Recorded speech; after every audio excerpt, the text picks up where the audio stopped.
Pondok Belintung dan juga Majalengka.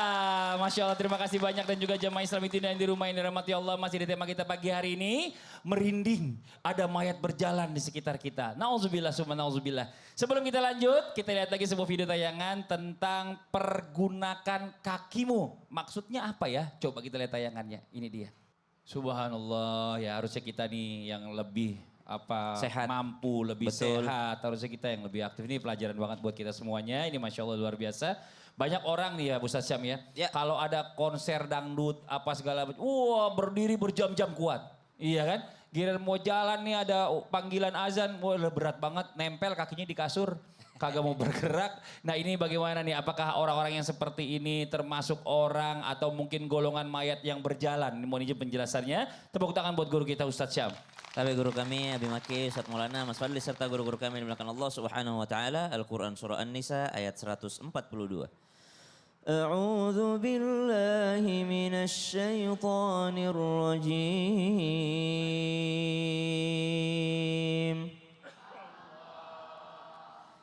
Innal munafiqina yukhadi'una Allah wa huwa khadi'uhum. وإذا قاموا إلى الصلاة قاموا كسالى يراءون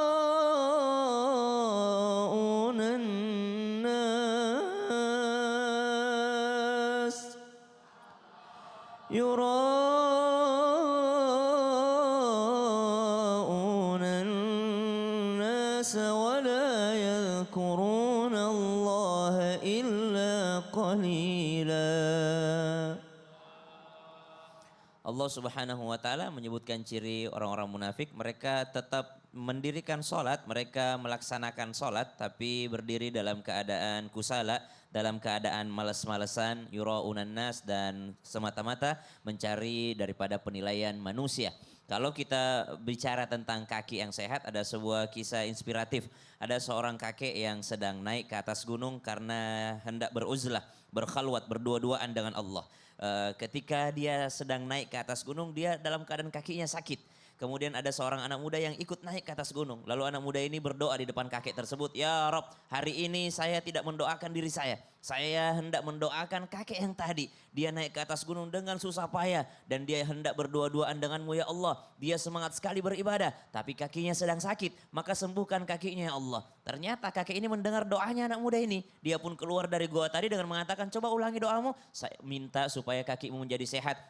Kata kakek ini, jangan kau doakan kakiku ini sembuh. Karena ini adalah kakiku yang paling sehat selama aku hidup. Kalau kamu mau lihat kakiku yang sakit, lihatlah kakiku 10 tahun yang lalu. Kuat main bola tapi tidak kuat sholat. Itu kaki yang sakit. Kalau kamu lihat kakiku yang sakit, lihatlah kakiku yang 20 tahun yang lalu. Kuat ke pasar tapi tidak kuat pergi pengajian. Kuat ke pasar tapi tidak kuat pergi ke masjid. Kuat pergi nonton konser tapi tidak kuat daripada ke masjid. Maka itulah kakiku yang sakit. Maka tidak usah sehatkan ataupun kakiku ini. Karena ini adalah kakiku yang paling sehat. Yakni kaki yang kupakai beribadah. Masya Allah. Makasih banyak Ustaz Syam. Sama-sama Mas Fadli. Tepuk tangan buat Ustaz Syam. Kita lanjut lagi nih buat jamaah Islam yang dirahmati Allah. Sebelum nanti kita kasih kesempatan Ustadz bertanya, saya mau kasih lihat lagi sebuah video tayangan tentang anak tidak dibelikan motor, anak bakar rumah. Nauzubillah. Kok bisa? Coba kita lihat tayangannya nih dia. Oke, kita nggak minta pendapat sekarang, tapi sebelumnya kita masuk dulu ke segmennya ya. Ustadz bertanya, kami menjawab. Nah baru Ustadz Maulana nanya nih sekarang nih, boleh. Saya mau nanya kepada ibu-ibu dari Majalengka. Majalengka. Dari Majalengka. Majalengka. Tunggu dulu. Yang mana? Ibu yang di atas. Silakan berdiri. Boleh berdiri Bu. Perkenalkan diri dulu Ibu. Assalamualaikum. Ya. Assalamualaikum warahmatullahi wabarakatuh. Waalaikumsalam warahmatullahi wabarakatuh. Saya bernama Iis Nurjana dari Masjid Taklim Al-Idrus Jati Pamor, Talaga, Majalengka. Masya Allah. Sebelum saya nanya yang sebenarnya. Saya bernama Fadli. Saya bernama Ustaz. Dengerin. Ibu namanya siapa tadi? Ibu Iis. Bu Iis. Apakah Ibu Iis punya pohon mangga di depan rumah? Enggak. Kenapa bisa? Kan Majalengka Nggak ada. ada inian Bu, terkenal. Nggak Gedok ada. gincu. Ya udah. Enggak ada. Ya udah nggak ada masalah. Bu, Mau nanya apa Ustadz? seandainya yang terjadi yang tadi di tayangan tadi Di itu Cirebon. adalah ibu, Anak ibu. anaknya ibu bakar rumah, apa yang ibu lakukan? Saya ikat barusan. Saya ikat. Ibu anaknya ini sayur apa ini yang diikat? Diikat aja. Diikat aja? Iya. Biar kenapa Bu diikat? Anak saya sudah saya besarin. Heeh. Sudah saya napakahin. Heeh. Terus bakar rumah, Iya. diikat jadinya. Iya, Kapan diikat dilepasnya? Nanti aja sampai kiamat. Nanti sampai jam. Makasih banyak Bu His, tepuk tangan dong. Makasih Ibu Atur Nuhun. Assalamualaikum warahmatullahi Waalaikumsalam warahmatullahi wabarakatuh. Dengerin anak-anak dimanapun berada. Ini ungkapan seorang ibu yang luar biasa kesel. Udah dibesarin dikasih makan besar-besar pas besar diet. Anda durhaka. Udah dibesarin dikasih makan setelah besar dia diet. Sama tadi ibu. Udah dibesarin dia bakar rumah. Ku ikat dia sampai kiamat. Tahu-tahu ibu mati sebelum kiamat. Jamaah. Yeay. Terima kasih banyak. Satu hal pelajaran besar buat kita. Ada orang-orang yang memiliki hati yang hanya mengejar materi duniawi. Apakah ini termasuk golongan mayat yang berjalan? Jawabannya iya. 1, 2, 3. Jawabannya? Iya. Mana? Gini dong. 1, 2, 3. Jawabannya? Iya. Ada lidahnya, ada tangannya, ada hatinya. Tapi hatinya tidak digunakan untuk apa? Untuk ada tingkat kepekaan. Ada perasaan. Perasaan hatinya di mana hatinya itu tidak peka, tidak hidup. Tidak lihat orang-orang di sekitarnya. Di mana hatimu? Jamaah. Di mana perasaanmu? Tetanggamu lapar, kau tidak bantuin. Dengerin, jamaah. Maka ada mayat hidup. Siapa itu? Yang berjalan. Kenapa bisa? Karena hatinya tidak dihidupkan untuk berbuat kebaikan. Mohon maaf ya, kita ini makhluk sosial. Makhluk? Tahu nggak tadi tayangan tadi? Yang dibakar rumahnya karena tidak dibeli motor, yang berakibat rumah tetangganya juga dapat. Betul tidak? Sama ibu. Hah, biar aja dia nakal itu anaknya orang. Anak tetangga bukan anak saya. Nah kalau anak tetangga ibu nakal, lalu kemudian ibu biarkan, kemudian dia bakar rumah, pasti rumah ibu juga kebakar kan? Makanya harus peka. Anak siapa nangis? Anak tetangga biar aja. Nggak boleh. Nggak boleh. Harus ada tingkat kepekaan. Kenapa nanya? Mungkin. Bu. Kenapa anaknya Bu? Ada Iya. Ada termos es. Gitu. Iya. Kita ini alhamdulillah di Indonesia ada budaya gotong royong. Masya Allah. Ada kepekaan. Ayo. Hidupkan hatinya. Jangan sampai kita berjalan tapi hatinya mati. Nauzubillah. Maka diibaratkan bagaikan mayat yang berjalan. Tepuk tangan buat Ustadz Maulana. Masya Allah. Kita lanjut lagi yo jamaah.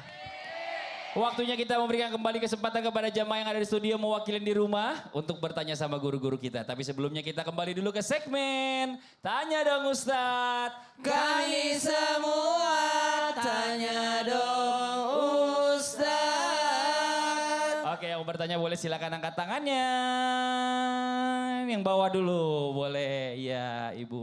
Maaf punten. Assalamualaikum warahmatullahi wabarakatuh. Waalaikumsalam warahmatullahi wabarakatuh. Perkenalkan nama saya Leli Lelia dari Majelis Taklim Al Idrus, Jati Pamor, Talaga, Majalengka. Tepuk tangan dong buat Ibu Leli Lelia. Izin bertanya ke Abi Maki. Abi Maki boleh Ibu? Mau nanya apa? Ketika kita hilang rasa untuk membantu keluarga, malah memilih membantu orang lain demi untuk pencitraan. Oh. Apakah itu termasuk mayat bisa berjalan? akan sama-sama membantu. Walaupun cuma pencitraan. Iya. Iya. Assalamualaikum warahmatullahi wabarakatuh. Waalaikumsalam warahmatullahi wabarakatuh. Ini orang kalau nggak terlalu kenal Bu Leli, sangkain Bu Leli lagi tidur. Iya, untung kenal. Silakan Abi, punten. Ya, terima kasih Mas Faldi. Izin Ustaz Maulana, Ustaz Syam, Allah barik fik. Ketika melihat yang namanya sedekah, Allahu Akbar. Dan kita lihat ternyata yang namanya sedekah ini ada beberapa hal. Kalau sedekahnya adalah baik, tapi ada hal-hal yang membatalkan di dalam sedekah itu sendiri. Ya, seperti halnya siapapun yang melakukan sedekah, apapun amalan baiknya, apabila dengan niat bukan karena Allah atau pencitraan, pastikan amalan itulah yang akan menarik ke jurang kehancuran. Ya, kenapa? Karena dia telah mengotori amalan baik. Contoh, sedekah itu baik. Tapi apabila sedekah ini digunakan untuk pencitraan kelak di akhirat, sedekah itu akan mengatakan, ya Rob, aku adalah sedekah pencitraan, maka seperti apa dia telah mengotoriku dengan nama sedekah, maka hari ini aku akan tarik menuju murka Allah Subhanahu wa taala. Kalau murka Allah, ya neraka namanya. Ini gambarannya. Iya, berarti siapapun yang melakukan ibadah, khususnya yang ditanyakan adalah sedekah, bukan karena Allah atau karena pencitraan, pastikan seperti sedekahnya itu punten menghadapi artinya kegelapan atau kematian. Mati amalannya, mati sedekahnya, tidak ada kalimatnya kebanggaan atau tidak hidup sedekahnya. Lalu kalau digambarkan, ya sudah, saya lillahi ta'ala, mana yang harus saya utamakan? Inilah Sayyidina Ali dengan mengatakan orang yang pintar itu bukan yang bisa membedakan antara benar dan salah. Tapi yang sanggup memilih mana yang terbaik di antara yang baik. Sedekah kepada orang lain baik, tapi kepada keluarga itu lebih baik lagi. Maka jelas yang harus diutamakan adalah keluarga. Ya, lihat, ini gambarannya. Yang pertama keluarga pun ada yang lebih dekat lagi, siapa? Istri dan anak-anak. Ini gambarannya. Allah barik fik. Ya. Jadi kalau seandainya ayahanda bunda, usikum wa iyaya nafsi bitaqwallah, apapun yang ingin kita lakukan, lakukan untuk orang tua. Ya, tapi ingat keluarga terdekat, istri, anak, orang tua ini yang harus diutamakan pertama. Lalu selanjutnya apa lagi? Al-akrab thummal akrab thummal akrab itu lebih dekat, lebih dekat, lebih dekat. Dan ingat, usikum wa iyaya nafsi bitaqwallah, kelak apabila di akhirat Allah tanyakan, bukan hanya bertanya dikemanakan hartamu, bukan itu. Ketika dikatakan saya sudah sedekahkan, Allah akan tanya, kenapa adikmu tidak kau sedekahi? Kenapa anakmu tidak sedekahi? Kenapa istrimu tidak disedekahi? Semua keluarga itu akan ditanya dengan mata, kenapa dia dibiarkan? Kenapa dia dibiarkan? Kenapa Anda lebih mengutamakan yang lain daripada keluarga? Karena kepada keluarga pahalanya akan menjadi 3-1. Dia seorang muslimnya dapat pahala. Yang kedua dia saudara karena menyambung silaturahim. Yang ketiga pahala sodakohnya itu sendiri. Masya Allah. ibarik. Abi makasih banyak, tepuk tangan Sami-sami. dong buat Iya. Ustaz Abi Maki. Tuh ya, jadi kalau misalnya sedekah terutama keluarga dulu dibelain. Jangan masalah pencitraan. Pas di akhirat ditagih, mana pahala saya? Pahala pencitraan, nggak ada. Nauzubillah min zalik. Oke, kita lanjut lagi yang bertanya berikutnya, angkat tangan. Mana? Oh, perwakilan bapak-bapak nih sekalian, kita kasih kesempatan dulu coba. Wah, silakan Pak. Mohon izin berdiri, perkenalkan diri Pak. Assalamualaikum warahmatullahi wabarakatuh. Waalaikumsalam warahmatullahi wabarakatuh. Nama saya Idad Kamaludin dari Majelis Taklim Al-Idrus, Jati Pamor, Talaga, Majalengka. Silakan Pak. Saya mau tanya ke Ustadz Syam. Nggih, siap. Kalau sudah enggak mau lagi sama tetangga yang ribet, apakah tergolong orang atau mayat berjalan? Gitu. Emang kenapa tetangganya ribet? Tetangganya rese terus gitu? Ya rese gitu. Oh iya. Rese gitu. Oh ini masalah tetangga gimana nih? Ya kalau misalnya kita udah gak mau lagi tetanggaan sama tetangga yang ribet, apakah ini termasuk kita mayat berjalan? Atau kita pindah rumah aja? Itu aja Pak. Assalamualaikum warahmatullahi wabarakatuh. Waalaikumsalam warahmatullahi wabarakatuh. Tepuk tangan dong Bapak, makasih banyak. Silakan dijawab Ustaz Syam. Baik, saudara yang tabe guruku, Abi Ustaz Maulana, Mas Fadli serta guru-guru kami dimuliakan Allah Subhanahu wa taala. Maka di dalam Al-Qur'an memang disebutkan tentang tetangga. Wal jaril junubi was sahibi bil jambi wa banis sabil. Dalam surah An-Nisa ayat 36 ada hak seorang tetangga. Bahkan dikatakan salah satu daripada 4 faktor kebahagiaan, istri yang solehah, rumah yang luas, kendaraan yang nyaman, dan yang terakhir adalah tetangga yang soleh. Ini 4 faktor kebahagiaan ini. Kalau punya tetangga yang soleh, alhamdulillah. Punya kendaraan yang luas, yang nyaman, alhamdulillah. Rumah yang luas, alhamdulillah. Tapi yang nomor 1 itu adalah istri yang solehah. Biar baik bagaimana tetangganya, kalau istrinya rese, subhanallah, setengah mati juga hidupnya. Maka dikatakan ini faktor kebahagiaan adalah tetangga yang baik. Lalu apakah seorang tetangga yang sudah tidak peduli lagi dengan tetangganya, termasuk di antara mayat yang berjalan, maka termasuklah orang yang tidak peduli terhadap orang lain. Sempat kita bahas tadi barusan bahwa Nabi SAW itu adalah orang yang sangat peduli terhadap orang lain, bahkan pernah disangka bahwasanya tetangga itu mendapatkan daripada hak waris saking baiknya Nabi SAW terhadap tetangganya. Berarti ada hak seorang tetangga. Lalu bagaimana kalau tetangganya tidak baik? Disitulah ditunjukkan akhlak. Kenapa? Karena kalau baik kepada orang baik namanya akhlak pedagang. Nanti kau bayar baru ku kasih barang. Nanti kalau kau baik baru saya baik juga. Kalau kau tidak baik, saya tidak baik juga. Ini namanya akhlak pedagang. Tapi akhlak yang terpuji adalah apa? Kalau kau baik, saya baik. Kalau kau tidak baik, tetap saya baik. Kenapa saya baik? Karena Allah yang memerintahkan saya untuk baik. Karena Allah yang menghidupkan saya. Allah yang memberikan saya kehidupan. Wa mimma razaqnahum yunfikun. Kenapa Allah katakan mimma razaqnahum ketika kita mengeluarkan? Supaya kita sadar apa yang kau lakukan dalam hal berbuat baik, apa yang kau infakkan, apa yang kau bantukan kepada orang, itu semua dari Allah. Bukan dari kekuatanmu, bukan daripada dirimu sendiri. Tapi atas pemberian Allah lah engkau mampu berbuat baik kepada orang lain. Dapat tetangga yang kurang baik, bolehkah kita pindah? Kalau memang sudah berbahaya dengan agama, tidak bisa juga kita dakwahi dia. Kita juga hidupnya makin lama di situ tinggal, makin banyak dosa kayaknya. Kayaknya kalau kita jauh-jauh dari dia kayaknya aman aja hidup ini. Tapi perlu sebelum pindah rumah beli dulu cermin yang besar-besar. Siapa tahu tetangganya rese gara-gara dirinya sendiri. Dikira tetangganya tidak baik, padahal dirinya setiap kali masak aromanya tercium sampai rumah tetangga, tapi tidak pernah juga mengirim kepada tetangga meskipun hanya kuahnya. Ini namanya orang menyakiti hidung tetangga. Dipikir tetangganya rese, selalu negor, padahal dia tidak sadar diri. Mobilnya parkir di pinggir jalan, nyusahin tetangga, pintu rumah tetangga. Sampahnya dibuangnya sembarangan, akhirnya nyusahin juga tetangga. Jadi hidup bertetangga ini kalau memperbanyak dosa silahkan pindah, tapi perlu introspeksi diri. Siapa tahu kita menurut tetangga itu kitanya yang rese. Nah, jadi jangan selalu melulu nyalain tetangga. Bener. Jangan-jangan kita sendiri yang bermasalah. Ada orang sudah pindah berapa kali tetap aja merasa tetangganya rese. Oh ini harus cermin ini berarti bukan tetangganya yang rese. Berarti dia yang rese. Makasih Siap. banyak Ustaz Syam. Tepuk tangan buat Ustaz Syam. Oke, satu lagi kita kasih kesempatan yang mau bertanya. Boleh silakan angkat tangannya. Mana? Oh yang di atasnya Ibu boleh. Silakan. Mohon maaf, punten. Assalamualaikum warahmatullahi wabarakatuh. Waalaikumsalam warahmatullahi wabarakatuh. Perkenalkan nama saya Ibu Nurningsih dari Majelis Taklim Al-Idrus, Jati Pamor, Talaga, Majalengka. Oke, tepuk tangan buat Ibu Nurningsih. Tanya dong, Ustaz. Boleh dong Ibu. Mau nanya sama siapa Ibu? Saya mau nanya Ustadz Maki. Ustadz Abi Maki boleh. Begini Pak Ustadz ya. Iya.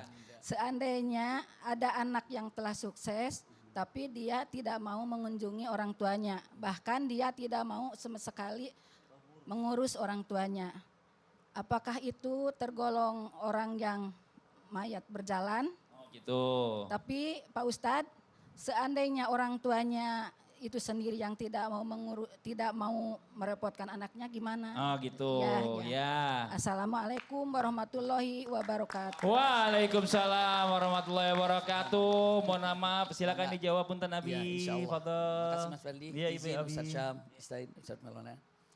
Subhanallah, tidak ada yang paling membahagiakan dalam kehidupan ini kecuali kita selalu ditaburi oleh doa-doa dan ridho daripada orang tua. Subhanallah. Seseorang apabila sudah sukseslah digambarkannya, lalu tidak pernah menghubungi orang tua, bahkan tidak pernah berkunjung sama sekali, na'udzubillah, ini menunjukkan hal ini adalah punten, entah apa yang harus dilakukan dan dikatakan kepada orang tersebut. Iya, kan sudah jelas di dalam Al-Qur'an saja, di dalam Al-Qur'an saja mengatakan wa qadara rabbuka alla ta'budu illa iyyahu wa bil walidaini ihsana. Seakan-akan kalau digambarkan bagaimana Anda akan mendapatkan ibadah diterima oleh Allah Subhanahu wa taala, ya. Kalau seandainya tidak bisa berbuat baik kepada orang tua, seakan-akan ditegaskan syarat ibadah diterima oleh Allah Subhanahu wa taala di antaranya adalah baik terhadap orang tua. Ini gambarannya. Usikum wa iyaya nafsi bitaqwallah. Pegang baik-baik. Iya. Dan ingat yang kedua, tidak pernah ada orang tua yang tidak pernah kehilangan oleh anaknya. Anaknya sudah besar, anaknya sudah tadi di rumah, hanya berharap mengatakan kapan kumpul bersama keluarga kami. Kapan anakku datang? Kapan anakku tiba? Ketika ada teleponnya saja, itu seperti mendapatkan kebahagiaan yang luar biasa. Maka andai ada kata-kata yang hanya bisa mengucapkan aku rindu, sampaikan kata-kata rindu ini untuk kedua orang tua. Andai kata-kata yang bisa diungkapkan aku kangen, sampaikan kata-kata kangen ini untuk orang tua. Ini gambarannya. Dan usikum wa iyaya nafsi bitaqwallah, pegang baik-baik. Mustahil ada keluarga yang mendapatkan kesulitan apabila keluarga ini selalu membahagiakan kedua orang tuanya. Ini bahkan yang sangat diragukan ataupun yang sangat dikhawatirkan. Ingat sekarang, bukankah dalam kalimatnya Al-Quran mengatakan wasahibhuma, dekati mereka, kata-katanya wasahibhuma. Tapi kata-kata sahibhuma, dekati, namanya sahabat itu selalu ada dalam hati, dekat. Kenapa? Karena di situ keberkahan yang luar biasa kata para ulama. Kenapa dikatakan wasahibhuma? Karena di sana keberkahan yang berlimpah. Jika ingin suami Anda berkah, maka hormati orang tua, cintai orang tua. Apabila istri ingin berkah, hormati dan cintai orang tua. Apabila keluarga ingin berkah, hormati dan cintai orang tua. Apabila harta ingin berkah, cintai dan hormati orang tua. Andai kata sedang berjalan menuju orang tua, hakikatnya Anda sedang berjalan menuju surga Allah Subhanahu wa taala. Allah ibarik fiik. Lalu kenapa dengan kata-kata yang sangat mengerikan apabila kita ini ternyata menjauh daripada orang tua, pastikan keberkahan hilang, kesulitan semakin bertambah, dan pastinya bagaikan mayat yang berjalan di dunia ini tanpa ditaburi oleh ridho orang tua. Jadi kuncinya semuanya untuk keluarga, mertua, menantu dan semuanya adalah HC. Apa itu HC? Hormat dan cinta. Oh Masya Allah, dan berbahagialah masih punya orang tua. Dan ini buat jamaah Islam itu yang ada di rumah nih ya. Jangan kemana-mana, kita akan lanjutkan lagi pembahasan kita. Tetap di Islam itu indah. Jamaah! Oh jamaah! Alhamdulillah.